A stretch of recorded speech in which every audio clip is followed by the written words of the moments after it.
기도 한번 하겠습니다. 하나님,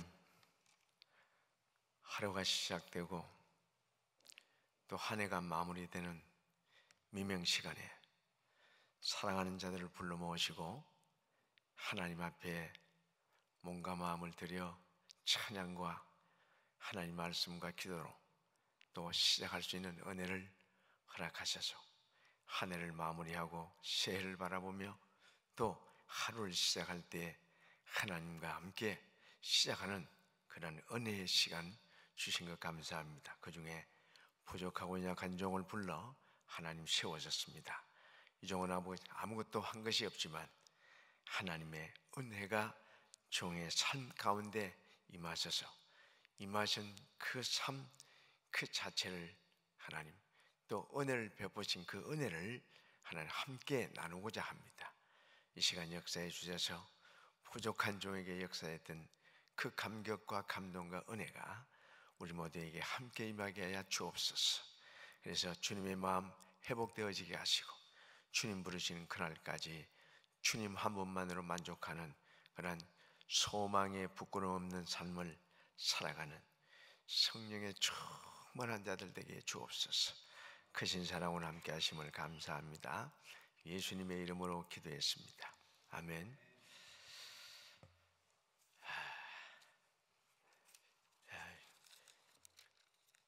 이 부족한 종을 또 목사님 허락하시고 땅에서 허락하시고 이렇게 불러주셔서 감사합니다. 시간이 많지 않다고 들었습니다. 이 사람은 하나님의 은혜로 사랑의 대상자로 부르심을 받았습니다. 그래서 정말 때로는 나 같은 사람이 예수 안 믿었더라면 어떻게 할 뻔했나 하는 깜짝깜짝 그 오금이 저리고 또 어떨 때는 막 식은땀이 흐를 때가 얼마나 많은지 몰라요. 그래서 하나님의 자녀가 되었고 이 천국에 소망이 있다라고 하는 이것 때문에 얼마나 큰 위로가 되고 또 축복이 되는지 모릅니다. 이런 사람과 같이 그냥 세상 살아갈 때에 세속적인 마음을 가지고 살다가 하나님의 그 은혜 가운데 부르심을 입었습니다. 나에게 작은 고난, 우리 아들 엄마니가 지금 31년 동안 식물인간으로 침대에 누워 있습니다. 그 아이를 통해서 장애인 공동체가 시작이 되고 장애인 공동체가 시작이 되면서 아이들이 여기저기에서 이제 드론을 보고 생명에 대한 소중함, 또 그 아이가 죽었다가 살아났기 때문에 이 한 생명이 이렇게 귀하다는 것을 깨달고 이렇게 대책 없이 살았던 나도 그 고난을 통해서 유익이 되고 또 하나님 말씀이 이제 이 야생마 같은 이 사람을 깨닫게 하고 알게 하고 또 이제 배우게 하고 그래서 하나님이 새롭게 변화시켜서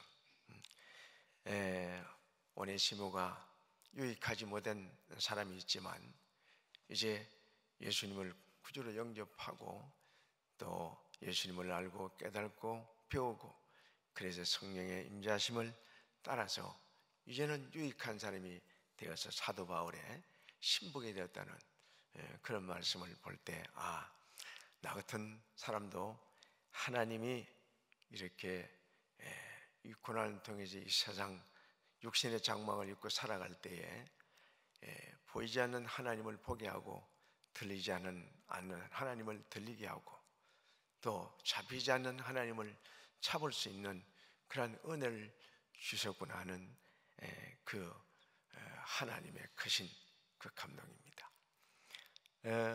그 아이가 태어났을 때에 이 얼굴에 그냥 봤을 때 얼굴 두 개 같아요.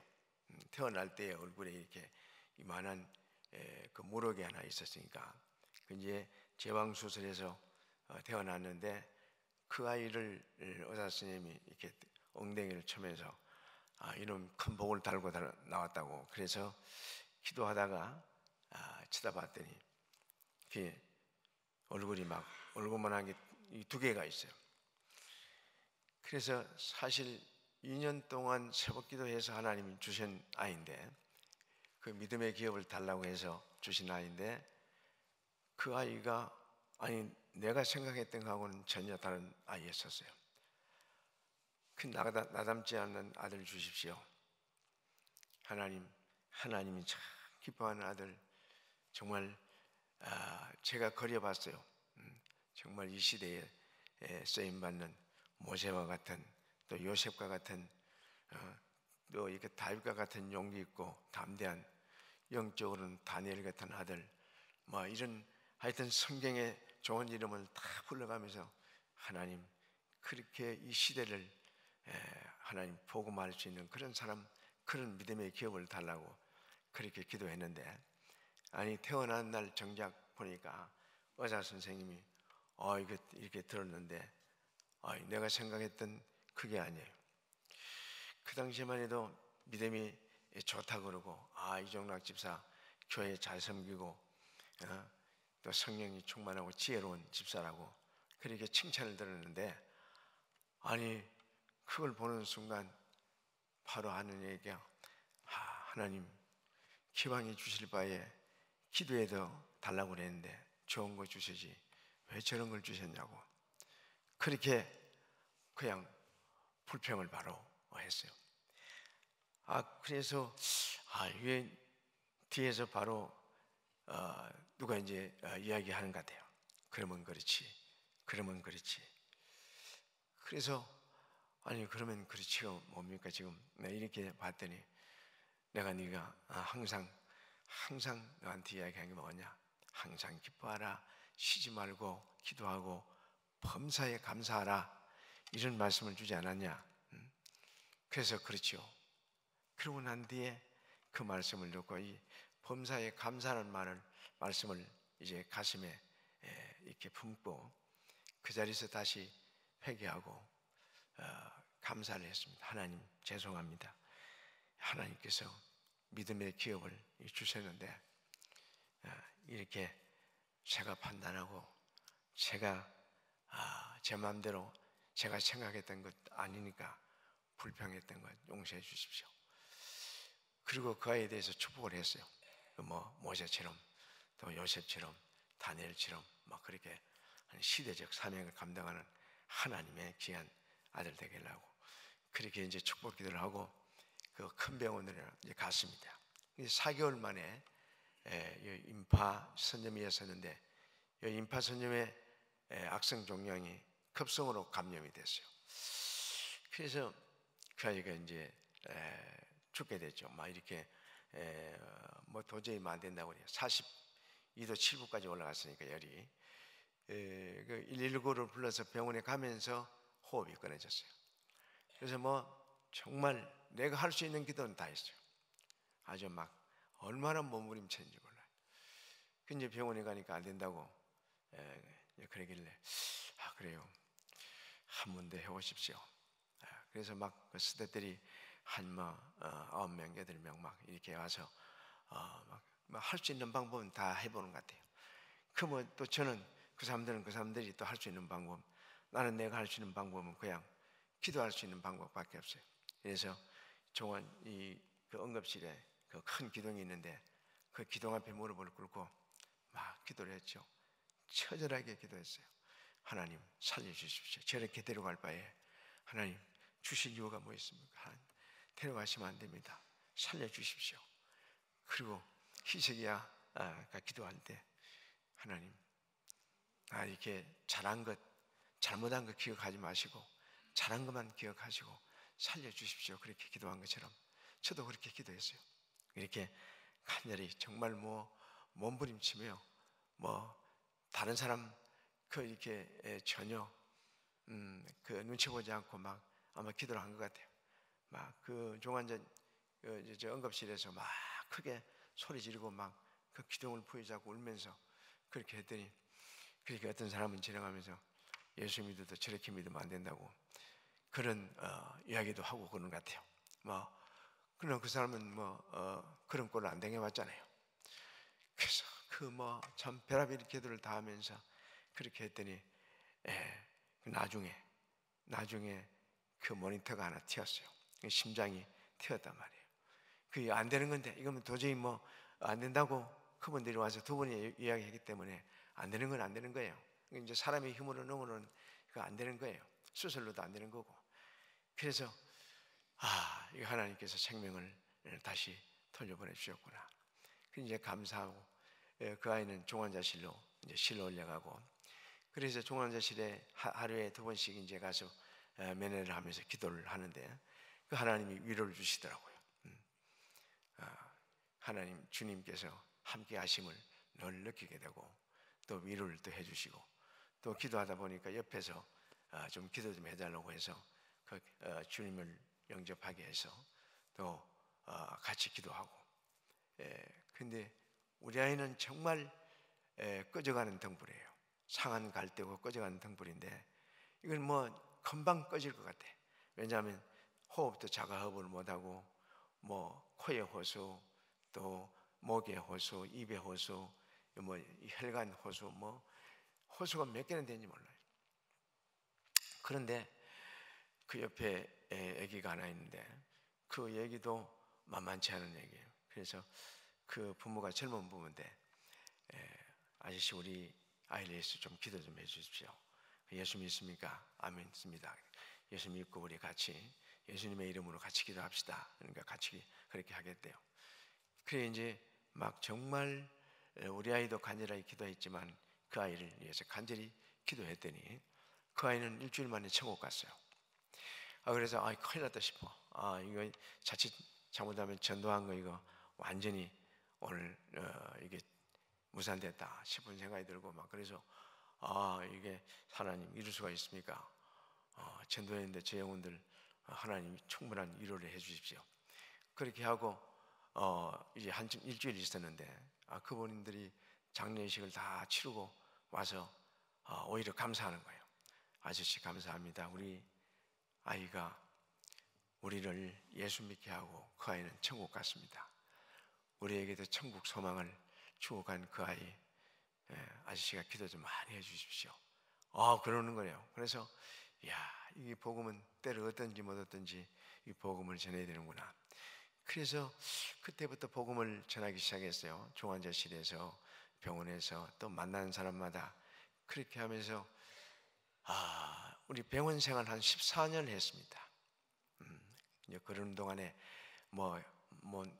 정말 하나님의 살아 역사하시며 이적들이 일어나고, 그냥 병원에서 병실에서 예배를 드리는데 복음화가 다 되고, 병실에서 예배 드리는데 그 일반 교회도 일어나지 않는 놀라운 그 구원의 역사가 일어나요.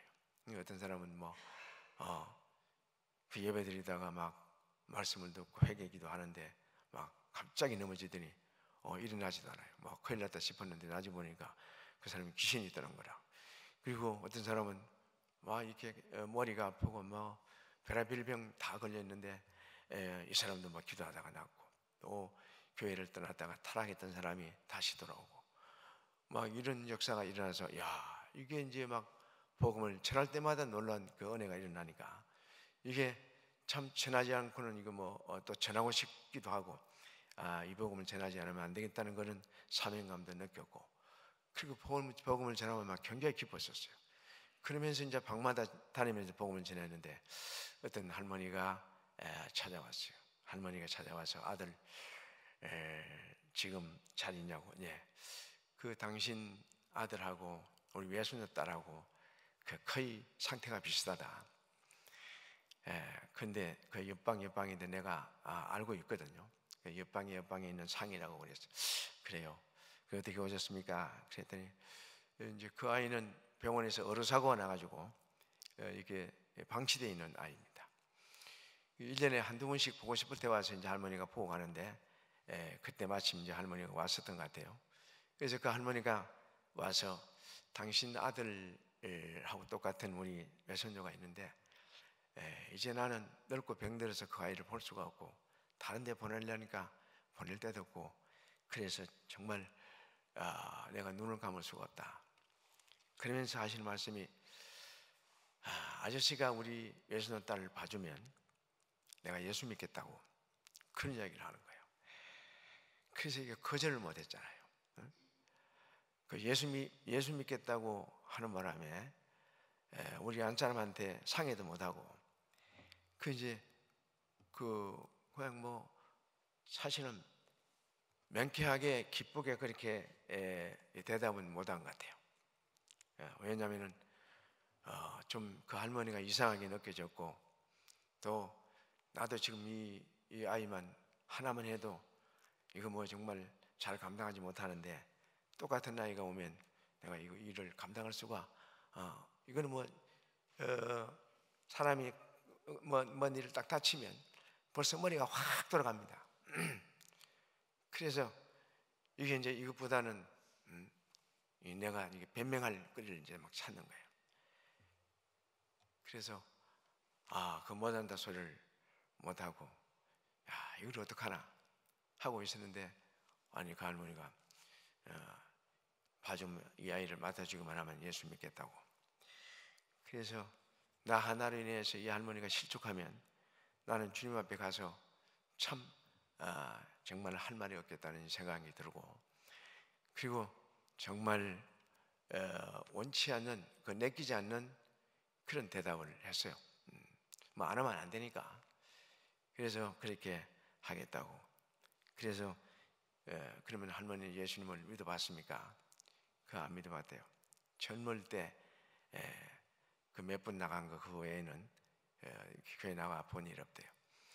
그래서 주님을 영접하고, 그러면 주님의 이름으로 같이 기도하고, 그렇게 이 아이를 위해서 할머니 천국 가실 때까지 기도하셔야 됩니다.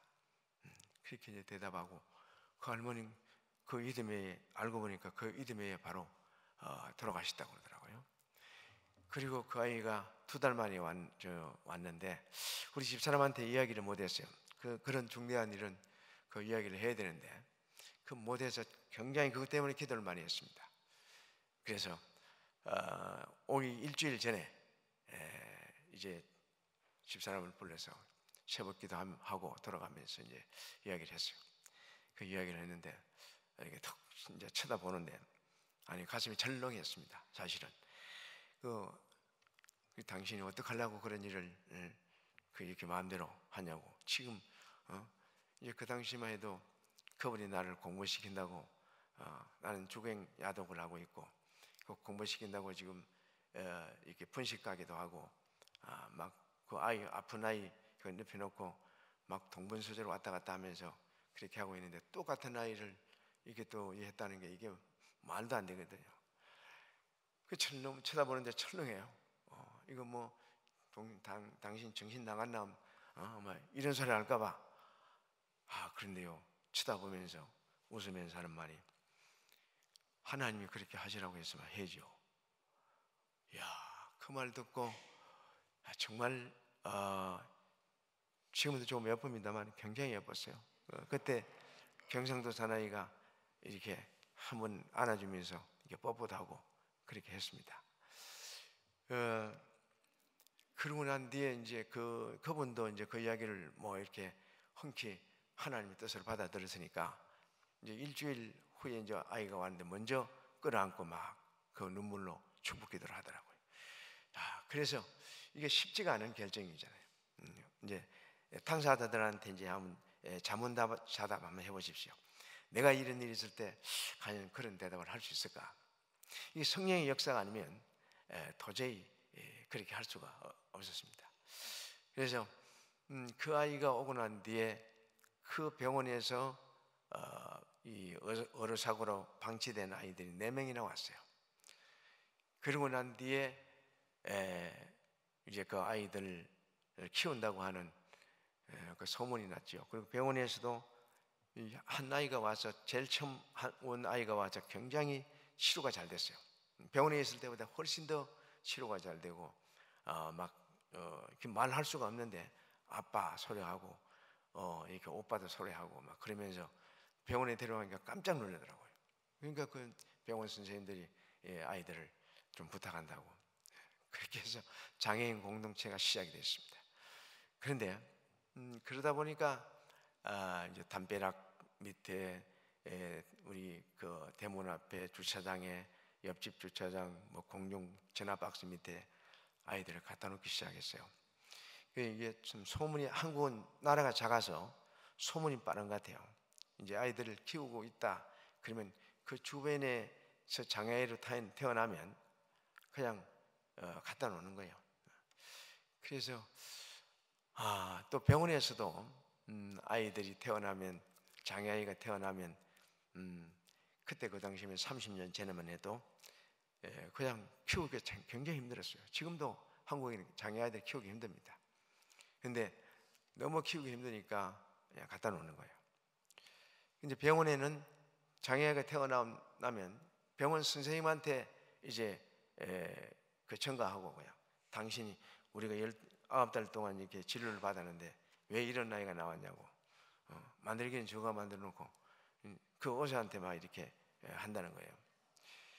그래가지고 끝내 안 찾아가고 애를 두고 간다는 거예요.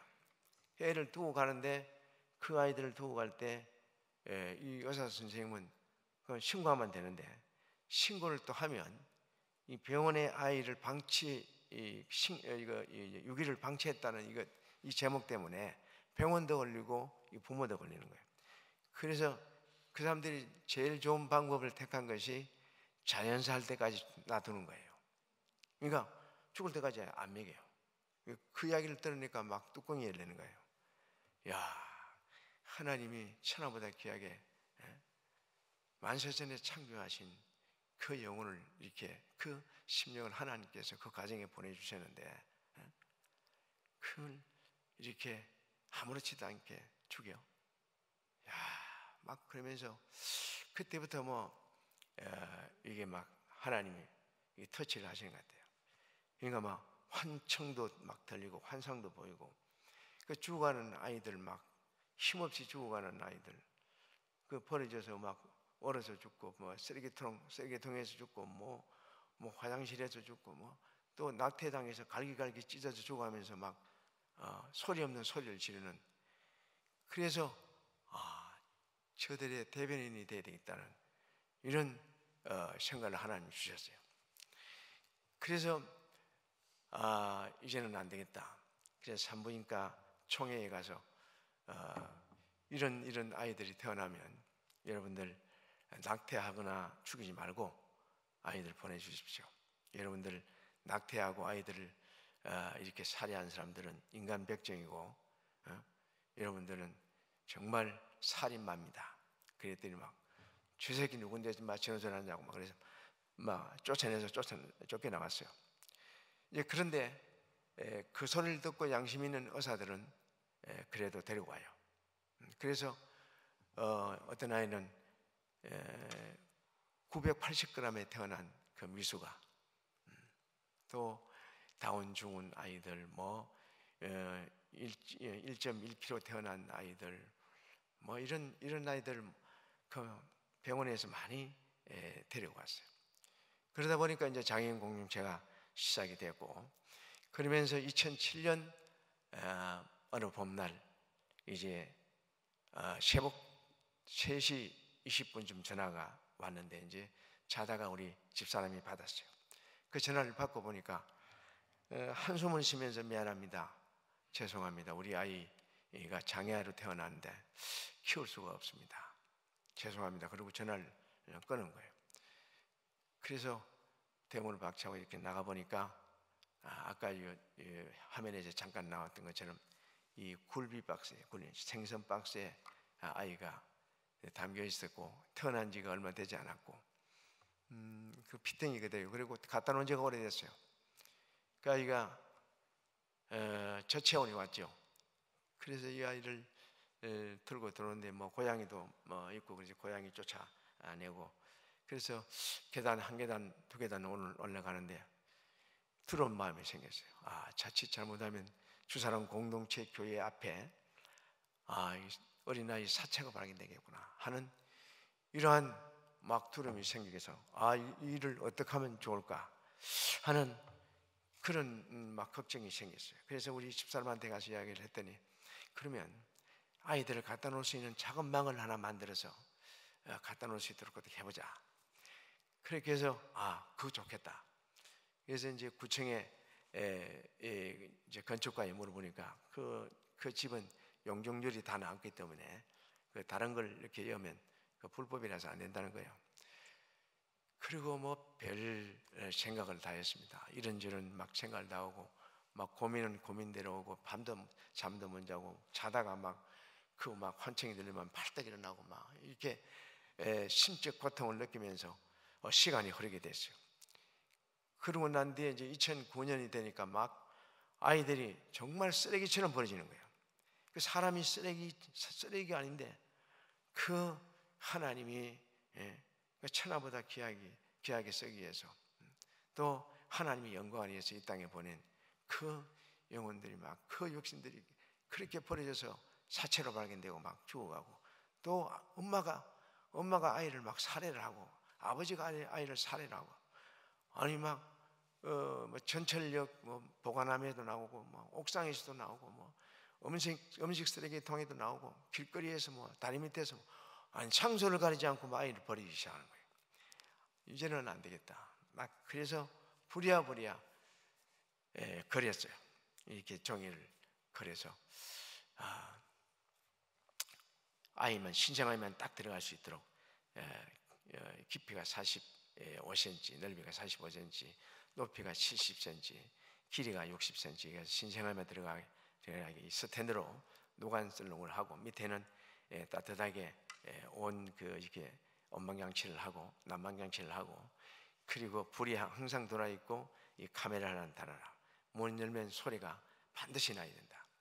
그렇게 했더니 최홍이라는 집사님을 불러다가 이거 줬더니 그렇게 할 수 있게 돼요. 그래서 만들어 와서 2009년 12월 달에 베이비박스를 이렇게 만들었습니다. 그리고 이제 만들어 난 뒤에 하나님, 이 베이비박스에 이 하나님께서 이 베이비박스를 만들게 지혜를 주셨습니다. 이 땅에 버려진 아이들 없게 해주시고, 베이비박스에 아이들 들어오지 않게 해주십시오.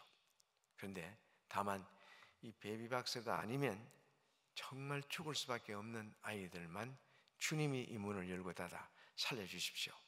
그렇게 하고 정말 뭐 안 들어올 줄 알고 이렇게 이제 있었죠. 근데 이제 그 당시에 국민일보 이렇게 그 신문 찍는 그 기술진들이 2년 동안 봉사를 하는데, 그 다음 달에 올 때에 그 신문 기자를 데려왔어요. 그래서 그게 기사화가 됐는데, 이제 뭐 KBS, MBC, SBS 이제 3사 방송이 막 그때 이제 우리나라의 베이비박스가 생겼다. 그때는 생명박스고 사랑의 박스였습니다. 이제 그렇게 하니까 사람들이 좀 알려지게 됐어요. 그러자 이제 그 한 달에 2-3명씩, 뭐 많을 때 4명 정도니까 들어왔어요. 처음에 들어올 때는 이제 3월 달에 돌아왔습니다. 10월, 이제 3개월 만에 돌아왔는데, 정말 그 첫 아이 돌아왔는데 참 장난인 줄 알고, 이 사람 지나가는 사람들이 한번 열어본 줄 알고 이제 갔더니 정말 가까이 가니까 아이가 울고 있어요.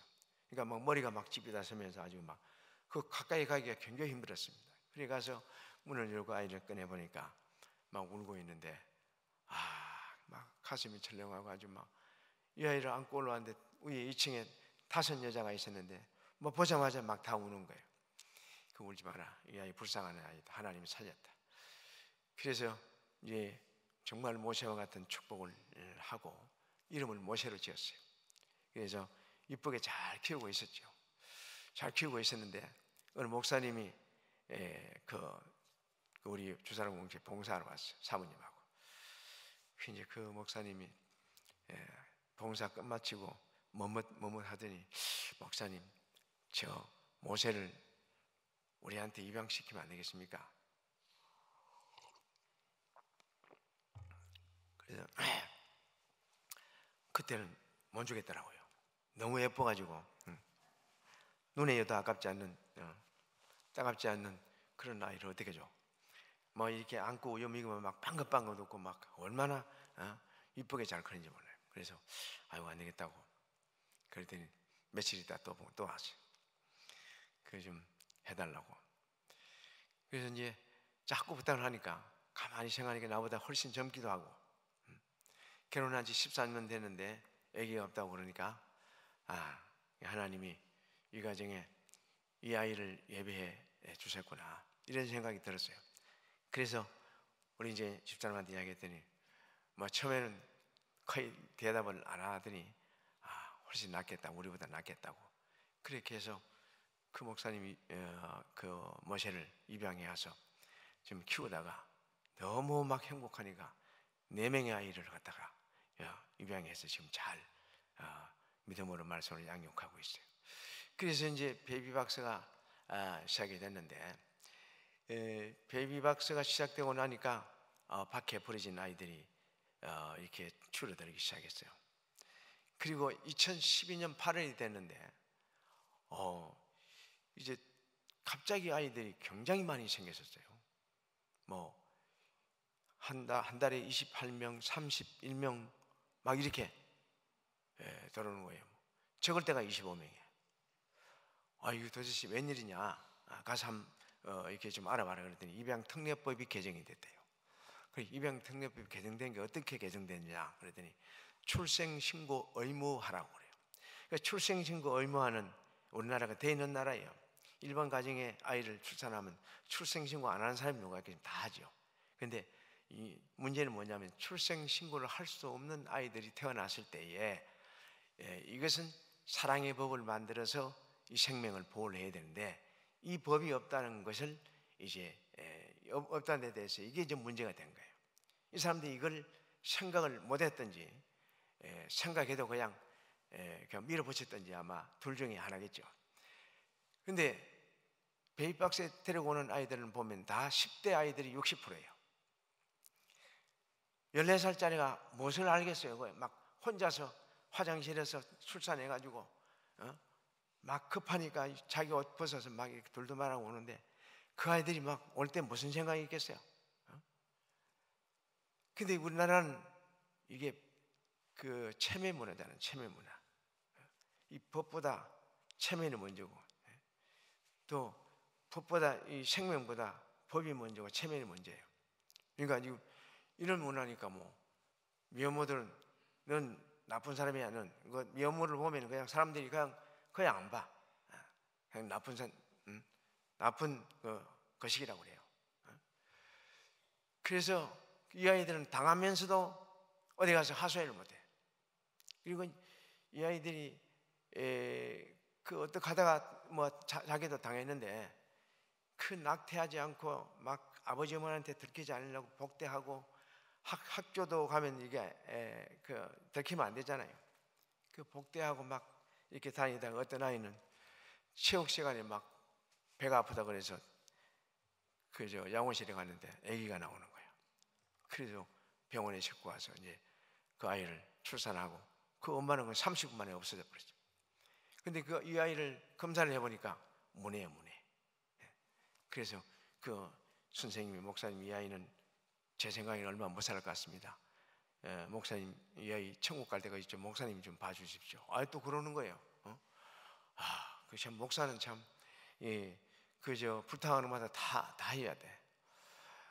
그래서 그냥 어려운데, 사실 다른 아이들도 많은데 그 아이는 와서 12시간씩으로 하루에 12시간 늘 안고 다녔었어요. 그래서 이제 그렇게 하다 보니까 아이들이 이제 하나씩 이제 둘씩 들어오게 되고, 그 이제 베이비박스에 뭐 막 아이들이 막 쏟아져 들어오니까 이제는 막 정신이 없죠. 잠잘 시간도 없고 막 아주 뭐 밥 먹을 시간도 없고 아주 사람이 막 아주 어떻게 사는지를 모르겠더라고요. 뭐 그 당시에는 봉사도 별로 없었으니까 그렇게 하다 보니까 이제 이거 안 되겠다. 그러면서 이게 막 입양특례법 개정을 위해서 이제 싸운 거예요. 정부하고 이제 싸우고 베이비박스를 만들어 놓으니까 이제 정부에서 핍박을 사실 많이 했습니다.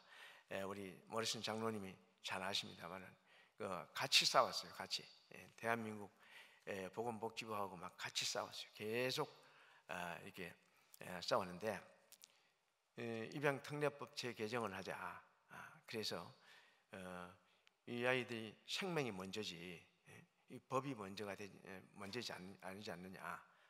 인권도 중요하고 또 법도 중요하지만 이 생명을 살려놓고 물에 빠진 거는 건져놓고 봐야지, 물에 빠진 놈을 놔놓고 저놈은 죽어도 마땅해, 이렇게 하면 되겠냐. 빨리 이 법을 제정을 하자, 개정을 하자. 그렇게 해서 온갖 노력을 다했습니다. 그래도 안 돼요. 그래서 막 굉장히 많이 싸웠습니다. 그런데 자꾸 또 법은 다른 방향으로 바뀌어져 가요. 오히려 입양하기가 더 힘들어지고, 또 입양 면모델 아이를 출산하면 출생신고하기가 더 어려워지고, 그러므로 자꾸 이게 역방향으로 자꾸 나가기 시작했어요. 도저히 안 되겠다 싶어서 저는 이제 그동안 낙태 반대 운동 연합회 하고, 또 이제 그 하늘의 이루와 생명이 있는 곳 하면서 이제 버려진 생명들을 살리는 그 일을 하고 있었는데, 그때 이제 우리 모리슨 장로님을 만나서 이렇게 함께 합류하게 됐어요. 모리슨 장로님은 엠팩을 또 만드시고 한국의 엠팩도 이렇게 만들어서 입양을 하기 위해서 양부모를 만나서 아이들을 행복하게 하는, 아이들의 불행을 막는 그 일을 하게 되는, 그 일을 하게 돼서 참 가슴이 따뜻한 분이다. 어쨌든 처음에 만날 때부터 이렇게 부담 없이 형제간처럼 만났어요. 참 저분이 마음이 푸근한 분이에요. 그래서 자기가 가지고 있는 돈이 있으면 워낙 어려우니까 공동체 다 주고 가고 이렇게 하면서, 또 미국에서 후원 받아서 후원도 갖다 주고 이렇게 하면서 이제 같이 동력을 하는 그 일을 하기 시작했습니다. 그래서 지금 이제 그 아이들이 베이비박스에 들어오면 막 처절합니다. 이 아이하고 죽으려고 약탈났다는 전화가 굉장히 많고요. 베이비박스 아이들을 맡겨놓고 간 아이들은 나를 만나지 않고 간 아이들은 새벽 3시 2시 전화와서 우리 애기가 어떻게 했냐고 그럼 또 찾아가서 너도 예수 믿고 그 아이에 대해서 기도하는 엄마가 되라. 그렇게 해서 복음을 전하고, 이렇게 해서 한 사람 한 사람 이렇게 이제 만나기가 됐어요. 그냥 보내면 안 되기 때문에. 그래서 만나서 이제 면모들에서 칭찬을 합니다. 낙태하지 않고 그 어려운 환경에, 그 어려운 현실을 다 인내하고 극복하고, 출산도 자가분만 혼자서 공중 화장실이나 빈집이나 산에서 이렇게 혼자 출산해가지고, 어떤 아이는 너무 급하니까 하혈을 하면서, 너무 이렇게 급하니까 이렇게 하혈을 하면서 와가지고 너무 과다출혈이 돼가지고 오자마자 쓰러진 아이가 있었어요. 이런 아이, 이 출산 우울증은 이게 100% 다 그 아이들은 출산 우울증이 있으니까 얼마나 마음고생을 했겠습니까? 임신만 시키고 도망간 그 늑대들이 많잖아요. 그러니까 이 사람 정오하고 미워하고 그러면서 얼마나 마음이 괴로웠겠어요. 근데 이 아이들이 온전한 정신이 아니에요. 그러니까 애를 죽이려고 그러고, 목이 시퍼런 애를 데려오고, 그러니까 애를 구덩이에 파묻으려고, 이렇게 산에 가서 파묻으려고 했던 아이, 흙을 흙묻혀서 데려온 아이, 3층에서 던지고 5층에서 자기는 투신해 자살해 죽으려고 했던 아이, 밖에 버렸다가 20분 돼가지고 새빨리 죽은 아이 데려오고, 그러니까 온전한 정신이 아니에요. 그래서 그들을 만나서 위로하고 칭찬하고 자랐다. 그리고 이제 성교육을 합니다. 성교육을 하는데, 예수님이 가늠한 여자를 데려왔을 때에 다른 사람 다 쫓아보내고, 나도 너를 정죄하지 않았노니 다시는 가서 그런 일을 하지 마라. 그때는 간음을 했으면 돌로 맞아 죽어야 되는 법이에요. 그런데 예수님은 그 법보다 생명이 더 중요하기 때문에 이 생명을 살리는, 예수님이 그런 생명 살리는 일을 하셨어요, 보니까. 그래서 그 말씀에 입각해서 그 여인들도, 그 아이들도 그렇게 상담을 합니다. 그래서 성에 대한 개념, 성에 대한 책임감, 의무감, 또 성에 대한 생명에 대한 존엄, 그리고 성은 거룩한 하나님께서 주신 축복, 또 성은 생존의 도구지 쾌락의 도구가 아니다 하는 것을 이렇게 간단하게 이렇게 설명을 하고, 그리고 난 뒤에 어떻게 돼서 이렇게 여기까지 왔느냐 그렇게 해서 묻습니다. 그러면 막 이제 자기에 있는 것을 다 이제 내놓고 가라는 거예요. 이게 이제 치유의 치유입니다. 나하고 함께 있는 시간, 짧은 시간 중에 치유를 해주는 거죠. 그래서 막 오해를 하면서 어떤 아이는 한 3시간 20분 40분 막 땅을 치며 울면서 막 그 마저 막 아주 굉장합니다. 그런데 그거 다 받아주고, 그래 그렇구나, 그렇구나, 그랬지, 이렇게 해서 달래주고 위로해주고 그렇게 품어주고, 자 그러면 네가 이 아기를 위해서 할 수 있는 일이 있겠느냐? 없다고 그래요. 내가 한 가지 제안할게요. 이 아이를 위해서 기도할 수 있는 엄마는 되겠지. 그러니까 그거는 된대요. 그래서 그러면 예수님의 이름으로 우리가 함께 예수님을 믿고 함께 이 아이를 위해 축복기도 하자. 그러면 하나님이 성경에 요셉이라고 있는데 그 요셉같이 하나님이 높이면 너의 기쁨뿐만 아니라 우리 나라의 기쁨, 세계의 기쁨이 될 수가 있다. 그러니까 엄마의 기도는 하나님이 잘 들어주시니까 기도하는 엄마가 되라. 그리고 주님을 영접하고 이제 축복기도를 해요. 축복기도를 막 이렇게 하면 막 한없이, 그러니까 아버지 어머니한테도 이렇게 받아보지 못했던 그 사랑, 그 축복을 받으니까 얼마나 마음이 안정이 되겠어요. 그러니까 막 정말 뜨거운 눈물을 흘리면서 나도 예수 믿어도 될까요? 그럼 믿어도 되지. 지금 네가 이 고난당하는 거 바로 하나님의 그 사랑의 그 음성이야. 이걸 통해서 너 예수 믿고 구원받아라고.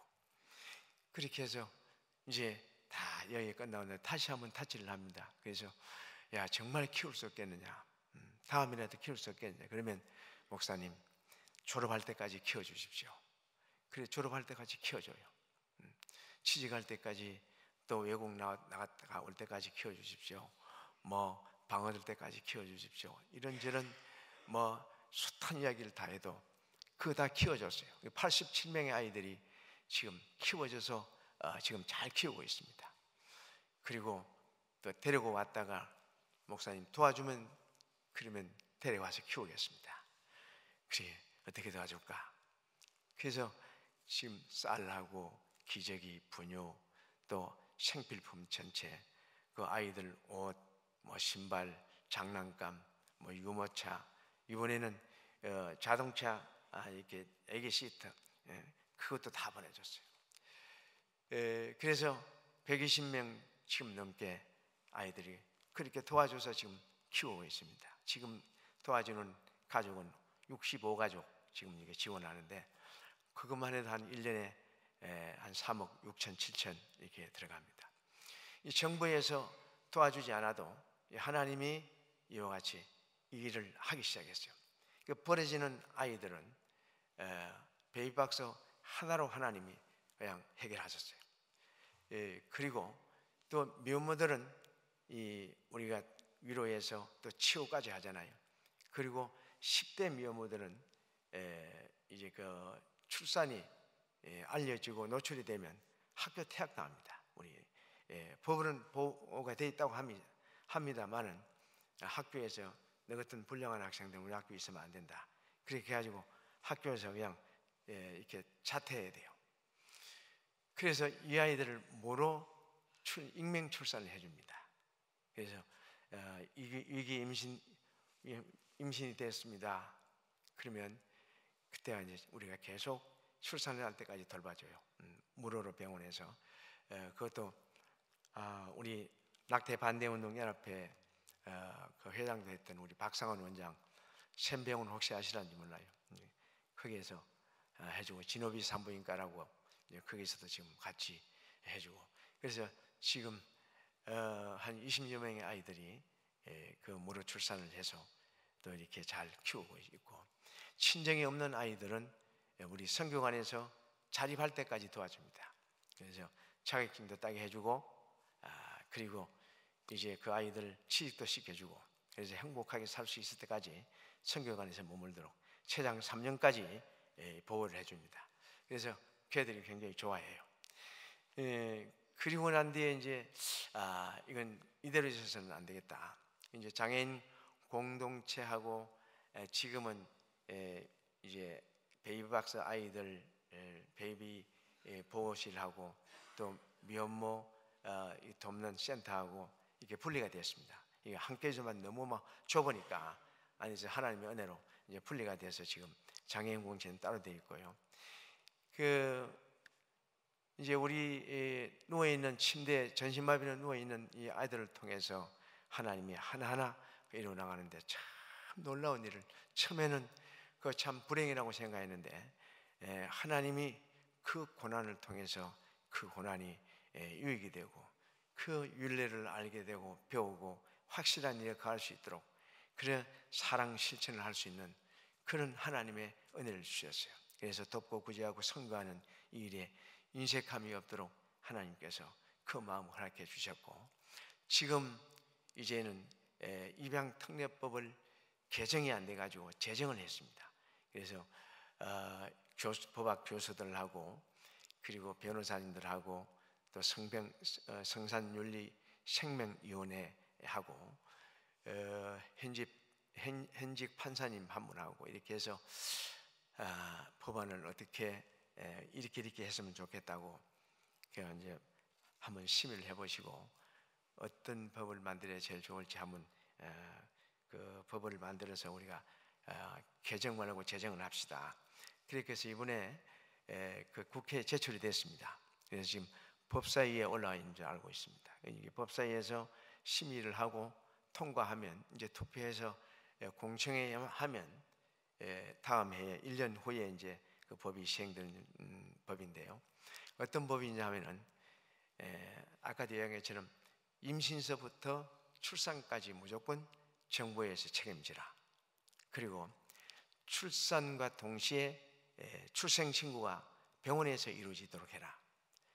그리고 익명 출산은 바로 엄마가 이 아이하고 결격 사유가 정말 심각한 결격 사유가 있을 때는 엄마가 키울 수가 없다고 할 때 이 아이는 단독 호적을 만들어서 바로 입양기관으로 입양을 하고, 그리고 키울 수 있는 엄마는 엄마 호적으로 이렇게 출생신고를 해서 국가에서 전폭적인 지원을 해라. 이 아이들이 보육원에 가면 127만 원씩 나옵니다. 120만 원 정도 나오는데, 그러면 이 아이들에게 100만 원만 줘도 얼마든지 키울 수가 있습니다. 그래서 이제 그 법을 만들면서 지금은 그 애기 아빠들이 애기만 이렇게 만들고 도망가면 끝나지만 이 법은 끝까지 추적합니다. 끝까지 추적해서 이 아이가 성인이 될 때까지 양육비를 지원해야 돼요. 자, 그러면 낙태가 낙태는 이제 정부 방침입니다. 낙태는 하면 큰일 납니다. 지금 더 강해졌습니다. 그리고 이제 태어난 아이를 이렇게 방치하거나 또 책임감 없이 이렇게 하면 이것도 이제 큰일 나죠. 그러니까 부성애를 책임감을 줘서 이게 이제 해결이 되면 성적 문란함이나 함이라든지 원치 않는 아이들이 태어나지 않습니다. 그러면 이제 베이비박스의 아이들이 정말 전혀 다르지 않습니다. 그리고 이제 그 미혼모도 안전하게 보호를 받죠. 아이를 키울 수 있도록. 여러 나라에 몇 군데 이제 가보면 임산부석이 따로 있더라고요. 임산부석, 중학교에도. 여기도 있죠. 중학교에 그 타가소 임산부석. 아마 이 근방에도 어디 한번 내가 LA 근방에도 한 가서 본 것 같은데.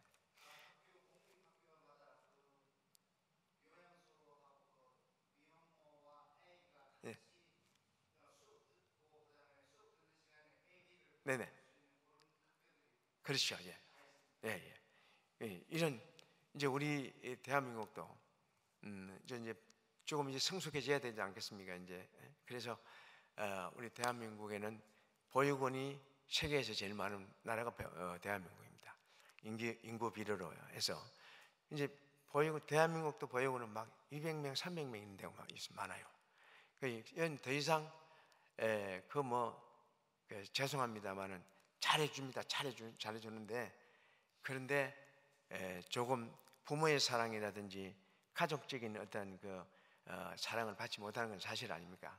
그래서 이 범죄자 통계를 보면은 67%, 76%가 67%가 하여튼 보육원 출신이 범죄자예요.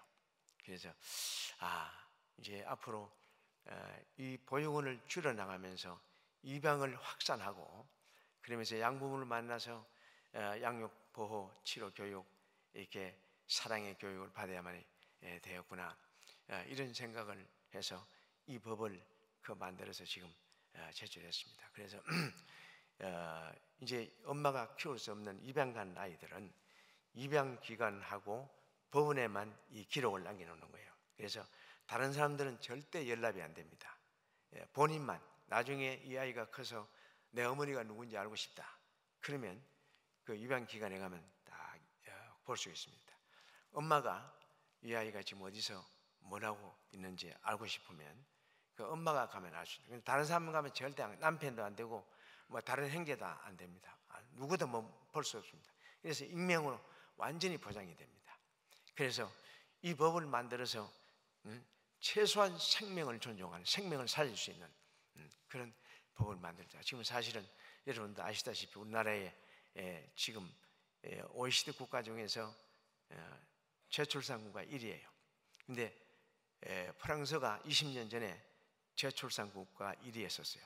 근데 이 프랑스가 이 익명 출산 제도를 받아들여서 무조건 출산하면 국가에서 다 책임진다, 이렇게 해가지고 지금 제일 많이 생산된 나라가 프랑스입니다.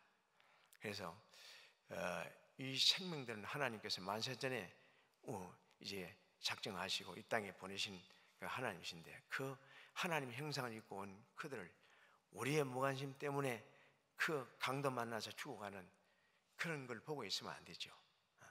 우리가 해야 될 일은 그들을 돕고 구제하고 선교하는, 그래서 누가복음에 나오는 말씀 그대로 강도 만난 자를 정말 그 사람을 그 죽여서 때려서 그만 죽게 하는 강도는 되면 안 되죠. 이 사람은 없어서 있어도 될 사람이 아니고 없어야 될 사람이에요. 없어야 될 사람. 그런 이 죽어가는 사람을 보고 또 지나가는 사람, 있으나만 하는 사람, 그 사람도 또 그렇게 하면 안 돼요. 그 사람, 이 강도 만난 사람한테 잘못한 건 아니죠, 사실은. 그냥 지나갔을 뿐이에요. 바빠서 지나가고 뭐 핑계가 많겠죠. 그러나 외면하고 지나갔다는 게 이 자체가 하나님 앞에서는 죄란 말이에요. 양심의 죄, 신앙의 죄. 그래서 우리는 예수 그리스도 안에서 천국의 소망이 있습니다. 그리스도는 대속의 은혜를 받고 하나님의 자녀가 되고 천국 백성이 되고, 자, 그럼 우리의 소망은 어디 있습니까? 천국이잖아요. 부활의 산 소망이잖아요. 우리가 육신의 장막을 입고 있는 동안 하나님은 어떻게 하라고 합니까? 하나님을 사랑하고 이웃을 내 몸과 같이 사랑하라는 거예요. 하나님을 사랑하는데 마음을 다하고 뜻을 다하고 성품을 다하고 목숨을 다해 하나님을 사랑하고 또 그와 같이 내 이웃을 내 몸과 같이 사랑하라. 이게 이제 하나님께서, 예수님께서 우리에게 명령하신 거예요, 사실은. 자, 그런데 우리가 그걸 이 시대는 지금요 그걸 안 해요. 바쁘다고 핑계대고 죽어가는 사람 봐도 그냥 다른 사람이 하겠지 넘어가고, 또 어려운 사람 내 도움이 분명히 필요한데도 불구하고 그냥 인색한 마음으로 막 계산하면서 내가 이것 때문에 이걸 할 수가 없어, 이렇게 해서 그냥 넘어가고 이렇단 말이에요. 그런데 주님 앞에 가면 그 부끄러운 모습들이 다 드러나고 있지 않습니까?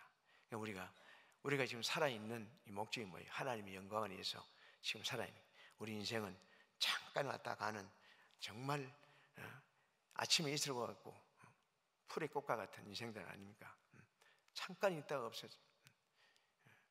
그 비행기 타고 오는데 어떤 목사님, 아버님 원로 목사님이 우리 아버지 목사님 성례하시고 천국 가셨습니다. 그리고 그분이 가시면서 아들 목사한테, 야, 이 사람은 목회 잘하고 그리고 이 다음에 나하고 천국에서 만나세, 그렇게 하고 가시다는 거예요. 그래요. 우리의 본향은 천국입니다. 위의 것을 바라보고 이 고난에, 복음을 전하는 고난에, 또 이웃을 사랑하는 이 고난에 자원할 줄 아는 이 성숙함이 우리한테 필요합니다. 우리의 불행이 왜 시작되느냐? 인색한 마음 때문에. 우리의 행복이 다 왜 실종됐느냐? 내가 자꾸 자꾸 이렇게 무지개 잡으려고 세상 것만 바라보고 달려가다 보니까 그것 때문에 불행해지는 거예요. 주님 한 분 바라보고 주님만 의지하고 주님만 따라가면 그 안에 내 행복, 내 기쁨, 내 즐거움 다 있어요. 육신의 고통도 있고 아픔도 있겠지만, 우리가 막 죽을 고생은 다 했습니다, 사실은. 그렇지만 그 죽을 고생하는 것만큼 또 하나님께서는 위로하시고 새 힘을 주시고 은혜를 주시고 행복을 주시는 거예요. 여러분, 하나님이 살아 계심을 인정하시죠. 또 인정하시고 또 천국의 소망을 가지고 계시니까 이제는 남은 삶은 이제 주님을 이제 나타내고 주님을 높이고 하나님을 영화롭게 하는 이 일에 나를 투자하고 또 다른 사람들을 돕고 구제하고 선교하는 이 일에 내가 헌신하면 이게 행복이고 기쁨이고 최고의 성공이라고 생각합니다. 저도 그 일을 하고 난 뒤에 굉장히 기뻤어요. 항상 기쁘고 또 쉬지 않고 기도하게 되고 또 범사에 감사하게 되고. 그래서 유정락 목사는 뭐가 그렇게 기쁘냐, 뭐가 그렇게 항상 그렇게 긍정적으로 생각하느냐. 그래서 하나님이 내 일을 이루시고 또 하나님이 나와 함께 하시니까 그렇지. 그런 이야기를 하다 보니까 나를 예수 믿을 때 막 비방하던 친구들이 지금 다 돌아왔습니다. 거의 다 돌아왔습니다. 나를 보고 행주가 걸레가 행주 될 일 있나, 이런 말 이해가 가시나 모르겠네. 툭발이 사발 될 일 있나. 그러니까 툭발이 사발 안 되고 이제 걸레가 행주 안 되지요. 그러나 하나님은 하셔요. 하나님은 툭발도 사발되게 하고 걸레도 행주되게 하셔요. 그래서 하나님이 이렇게 이 일을 하게 하시고, 그래서 지금 생명을 살리는 이 일을 하다 보니까 아까 목사님이 말씀하신 것처럼 1262명 아이들이 안전하게 보호받았습니다. 그게 기적입니다. 하나도 안 죽었어요. 그래서 이번 일본에 4월 달에 일본에서 베이박스를 운영하는 그 16개 나라의 목사님들이 이렇게 모입니다. 그래서 세계 베이박스 협력 기구를 만들 겁니다. 왜 우리 주산공채에 지금 여러 나라에서 베이박스를 만들어 달라고 지금 초청이 온 상태예요. 거의 또 왔다 갔습니다. 현지 목사님들이 막 자기가 죽겠대요. 지나가다 보면 어느 나라에 사체가 있는데 그걸 막 짐승들이 뜯어먹고 있는 걸 보니까 막 아주 오금미저리고 막 미치겠다는 거예요. 막 이 꿈에도 나타나고, 이 목사님 나도 그 일 안 하면 안 되겠습니다. 좀 도와주십시오. 그래서 세계 협력 기구를 만들어서 이 생명 살리기 운동을 계속 할 수 있도록 그렇게 하겠습니다. 이번에 아틀란타도 하나 집회하고 난 뒤에 생겼습니다. 인디아나주는 지금 베이박스 많이 생겼죠. 그래서 미국에는 사실 베이박스 없어도 되는 나라인데, 그래도 그분한테 물어보니까 그 한 생명이라도 살려야 되기 때문에 사명 갖고 했다, 기도해달라고 그렇게 부탁을 했습니다. 저는 사랑하는 아들 엄마니 처음엔 참 나 같은 왜 해필 나한테 이런 일이 있나 하고 이렇게 불평도 했지만 하나님은 합력하여 선을 이루시는 분이시니, 그러니까 하나님은 그 아들을 통해서 침대에 전신마비로 식물인가를 누워 있는데 뭔 일을 하겠습니까? 아무 일도 못하고 우리 집만 되는 줄 알았는데 오히려 하나님은 그 작은 자를 들어서 큰 자를 부끄럽게 하고 그 침대에 누워있는 이 아이를 통해서 얼마나 많은 전도를 하고 나 같은 강박한 사람을 깨지고 부수지게 하고 노가지게 해서 속의 것 다 나오게 하고, 그래서 하나님이 이 자리에 서게 하고 그 많은 생명들의 아버지가 되고 또 그들을 위해서 헌신할 수 있도록 그 마음을 이렇게 허락하신 것이 바로 다 하나님의 은혜입니다. 그래서 여러분들도 주님 부르시는 그날까지 주님 앞에 섰을 때 부끄러움 없는 삶을 살 수 있도록 성령에 충만하시고 이제 예배를 피하지 마십시오. 예배에 막 나와서 말씀을 듣고 말씀을 들으면은 내 영혼이 살아나잖아요. 그러면 이제 제스처가 나와요. 전도하고 가서 위로하고 축복하고 덮고 구제하고 선교하는 일은 저절로 되게 되어 있습니다. 여러분 아침에 늦은 시간까지 이렇게 들어주셔서 감사하고 늘 주님 안에서 믿음으로 승리하시기를 간절히 축복합니다. 기도하겠습니다.